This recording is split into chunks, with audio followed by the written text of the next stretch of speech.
kaya ito binawasan ay dahil matigas ang ulo ni VP Sara. At nagmamatigas ang ulo niya, nagmamagaling, nagyayabang sa House of Representatives. Diba? Okay? Parang isa rin to sa nakatuntong sa pedestal. Ba't baka ganyan sila? Puro sila nakatuntong sa pedestal, ha? Nilalagay kasi sa pedestal eh. Mga clear. Okay, let's watch. I propose an amendment to the budget of the Office of the Vice President in the form of a reduction from 889.24 million to its 2025 level of 733.2 million. Mga clear, natandaan nyo, yung DBM, di ba dinagdagan sila? Ang DBM ang nag-presenta na dagdagan sila dahil may mga request sila. Tapos nagpa-request pa sila ulit kasi magdadagdaw sila ng personnel. Di ba? Okay, meron silang request, kumbaga mas tataas ng konti. Doon sa request nila, tinaasan pa ng DBM yon. Certain millions. Idagdag. Tapos nag-request pa sila ng more dahil they will be hiring additional personnel. Additional personnel for the OBP. Hindi ko alam. Saan ba nagtatrabaho yung ibang mga personnel niya? Di ba? Minsan naman kasama niya lang sa abroad. Di ba? Ilan kaya yung nakakasama niya sa abroad? Mga ka-clear. At ang mga gastos nun ay bayad ng gobyerno. Siya lang naman ang libre. Di ba? Siya lang naman ang libre, si VP Sara. Okay? Tuloy. Representing a reduction of 156 million or 17.5%. This is found in House Gab Volume 1A, page 2, line 19.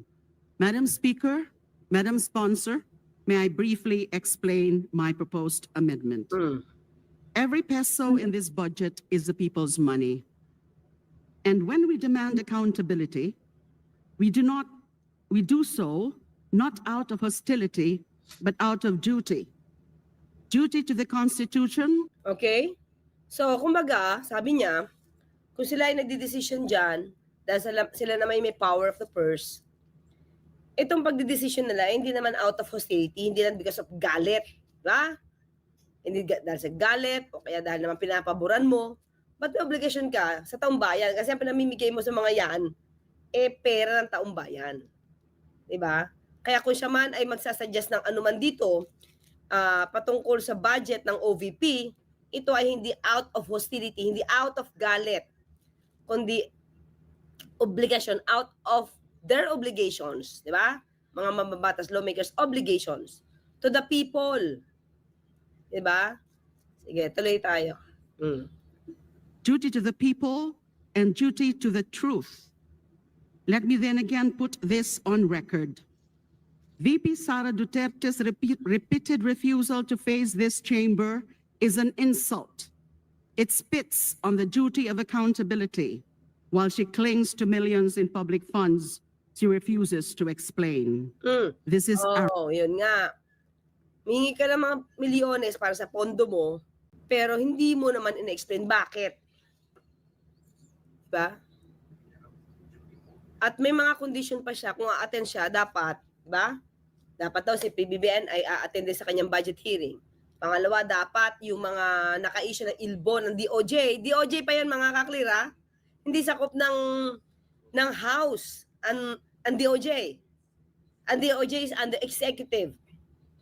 So, ibig sabihin, para umattend ka lang dyan, pipilitan ng House ang DOJ na i-lift yung ilbo, yung lookout bulletin order. Di ba? Doon sa mga kasamahan mo, tulad ni Zuleika Lopez, Fajarda, si attorney, ano pangalan nun si attorney? Sunshine?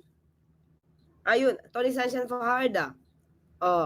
Gina Acosta. Yung mga taong involved doon sa confidential funds niya. Dapat yan nandun sila chika eh. Sige, mga clear. Arrogance. Para tayong mga magulang na tinatabig at sinisigawan ng anak na tumatangging magpaliwanag kung saan napunta ang baon. Kahangalan ang magsabi na aksidente lamang ito o resulta ng pagkakamali. Malinaw na pangmamaliit ito sa Kongreso at sa taong bayan. Sa madaling salita po, paulit-ulit na tayong binabastos ng Vice Presidente. Congress holds the purse, and when a child squanders the family's money without answers, the remedy is clear. Bawasan ang baon hanggang matuto. Let me be clear. This reduction is discipline, not demolition. Malayo ito sa ginawa ng kanyang ama na ginamit ang budget para pahirapan ng Commission on Human Rights, a constitutional body created to defend the powerless. What we do here is different. We call out entitlement. We confront arrogance. We demand respect. Public money is not a toy. Hindi ito pabuya na pinamimigay sa mga imbentong tao na may imbentong pangalan sa mga imbentong project. It is a trust. And until the Vice President learns respect, this House must act as the parent that disciplines a brat. Alam ko po that this move will generate varied reactions. It might even be exploited by certain camps to elicit sympathy for VP Sara. Diyan naman sila magaling kadramahan. Pero hindi pwedeng mangibabaw ang drama sa kung ano ang tama, sa kung ano ang makatwiran, at sa kung ano ang nararapat sa pagtatanggol sa dignidad ng institusyong ito at ng proseso ng pambansang budget. So Madam Speaker, Madam Sponsor, I respectfully but firmly propose the reduction of the budget of the Office of the President, Vice President, from 889.24 million. Muntik pa. Muntik pang nabawasan. Parang yung motion, budget. O nga.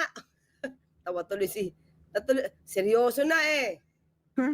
Madam Sponsor, I respectfully but firmly propose the reduction of the budget of the Office of the President, Vice President, from 889.24 million to its 2025 level of 733.2 million.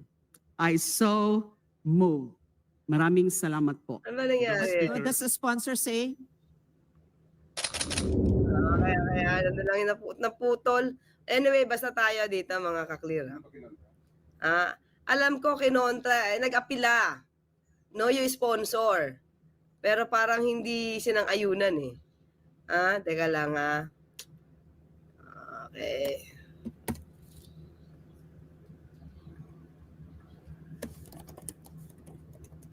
Okay na. Kita ko na yung isang video niyan eh. Pero anyway, dito muna tayo sa news. Diba? So, yun na. Bakit? Saan ba nag-start to mga clear? Ayaw niya kasing pumunta. Alam niyo na yun, di ba? Natatandaan niyo ba? Oh. Sige. Kailangan. Tinekap natin to kahapon eh. Okay, sabi niya, nung una, VP Sara using Cebu quake to justify budget talk absence. Pero tatandaan nyo, naglita niya din dito si Representative Leila de Lima na bakit siya nag-no show? Samantala, nandoon siya, nung pumapalakpak, nung naglilita niya or nag-i-speech ito si Senator Cheese sa Senate. Diba? Kasi ngayon, ini-snub kasi Sara Duterte yung hearing. At meron siyang requirements bago siya mag-appear sa hearing. So yun ang isa sa kinainis ni ni Representative Leila de Lima. Una, ano yung ni-request niya mga ka-clear? Diba? Ano yung ni-request niya? Na dapat umaten sa hearing, budget hearing si Pangulo. Pangalawa, yung Immigration Lookout Bulletin na in-issue laban sa kanyang mga kasamahan, dapat malift. Malift na bago siya dumating. Tama ba yun, mga clear? Parang wala siyang pakialam sa power ng House of Representatives. O ayan. House cuts OVP's 2026 budget to 733 M. Ito yung dati niya. So in other words, hindi siya makakakuha ng bagong personnel kung ito lang ang magiging budget niya. Ito, di ba? The House of Representatives has reduced na, the 2026 budget of the Office of the Vice President from its proposal of 889 million to 733.2 million, citing Vice President Duterte's refusal to defend the proposed appropriation before the House plenary. Ayaw niya kasi i-defend. Saka, mga clear, marami ka naman pwedeng gawing dahilan na legal, na valid, di ba? Pero bakit mo pipiliin na sabihin na ito gusto ko, ito gusto ko, ito gusto ko? Di ba? Nagmamatigas ang ulo ka. Tapos ikaw pa yung parang bratinela, tawag nga sa'yo, stop that bratiness? Something to that effect, di ba? So, tinawag kang brat ni Representative Leila de Lima, di ba? Sabi nito, de Lima said, public money is not a toy. Unlike the Vice President learns respect until the Vice President learns respect. Sabi niya, I know this move will generate varied reactions. It might even be exploited by certain camps to elicit sympathy for the vice. Oo nga. Diba? Baka daw gamitin pa to ng mga DDS para makakuha ng simpatya sa mga taong hindi nakakaalam ng tunay na pangyayari tulad nito. Kasi mga kaklir, sa totoo lang, hindi naman lahat ng tao nanonood talaga ng vlogs. Diba? Nang patungkol sa politika, mas nanonood nila yung mga funny, yung mga controversial, pero the usual news, mga hindi naman sila. Hindi karamihan, ha? Hindi karamihan. So, hindi nila malalaman bakit ito binawasan. Hindi nila malalaman na kaya ito binawasan ay dahil matigas ang ulo ni VP Sara. At nagmamatigas ang ulo niya, nagmamagaling, nagyayabang sa House of Representatives. Diba? Jolola Ronaldo. Yun yung hindi nagustuhan nitong miyembro ng House of Representatives dahil para silang binabaliwala. Samantalang nakarating nga a day before, kung di ako nagkakamali, doon sa kay Chis Escudero na pumalakpak pa siya nung nagtuturo si Senator Chis Escudero ng anomalya dito kay Congressman Romualdez. Di ba? Pumapalakpak siya. Di ba? Edgar Dungo ng Oxnard. So dito, diyan naman sila magaling. Di ba? Diyan sila magaling, yung mga DDS. Mag-iba ng kwento. Di ba? Mag-iba ng kwento. Magpaawa sa tao. Kahit mali ang kwento. Hindi nila pakita kung ano yung kasalanan ng idolo nila. So, actually, mga kakli, dinagdagan nga ito ng DBM eh. Di ba? Pero nagmatigas kasi ulo mo, parang ano ba yung pinagmamagaling mo? Ano ba yung pinagmamalaki mo? Diba? Trabaho ng House of Representatives, sila yung, diba, sa appropriation, sila yung sa budget. Sila nga yung may power of the purse. Diba? Diyan sa kadramahan yan. Diyan naman sila magaling sa kadramahan. Pero hindi pwede mangibabaw ang drama. Ayan. Diba, sabi ng tatay ni dating Pangulo Duterte, ang tatay niya na si dating Pangulo Duterte, ang sinabi Sara, VP Sara, nung sinabi siya ay na RAPED, siya daw ay queen of drama or drama queen. Mga clear, no? Alam niyo naman siguro yun, ha? Kasi, recall lang natin ng konti, si Sara kasi at that time, mayor pa siya. Nung kumakandidato itong si dating Pangulo Duterte at nag-joke about RAPE, sabi niya, sana ako na lang nauna. Ang ganda kasi nung madre, sana ako na lang nauna. Pa-joke on stage while making his speech, yan yung sinabi niya. Tawanan yung mga tao. Di ba na-normalize na yung RAPE parang normal lang pag si Digong nga nagsalita?